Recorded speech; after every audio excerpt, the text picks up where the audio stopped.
Hello hi good morning. तो आम चलते आज शॉपिंग करने को। तो मेट्रो रे पहुँची गलु। मेट्रो रे गला बेले देखलु सेठी से झील मैंने सब रील्स करछंती। आउ सेठी पहुँचला पर आम प्रथम ऑटो छाड़ू। ऑटो रे गला बेले बहुत गरम भी होता। तो प्रथम दुटा आइसक्रीम खाई नेलु समस्ते। तापर पहुँची गलु शॉपिंग रे। कौन सब शॉपिंग कलु आम नेक्स्ट वीडियो रे तो मुझे निहाती देखेमी। आउ एठी बहुत भीड़ थिला। सेठी काम सरला पर आम पहुँची गलु टिके काउंटर रे। तो काउंटर रु सरला पर आम आसीगलु बाहर को गुपचुप दुटा खाइलु। तापर आसीगलु डोमिनोज को।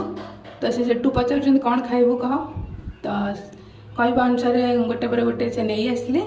तो प्रथम चिकेन लेग पीस आनी मोमो भी आनी आउ बर्गर भी आना। ता सहित भेज हक्का नूडल्स भी आसाला। तो सब भल लगुला कि हक्का नूडल्स एत भल लगुन। तो शेष में आम स्प्रिंग रोल खाई घर को फेरिलु। आ मो वीडियो भल लगुला निहाती लाइक कमेंट शेयर करेंगे। हर हर महादेव।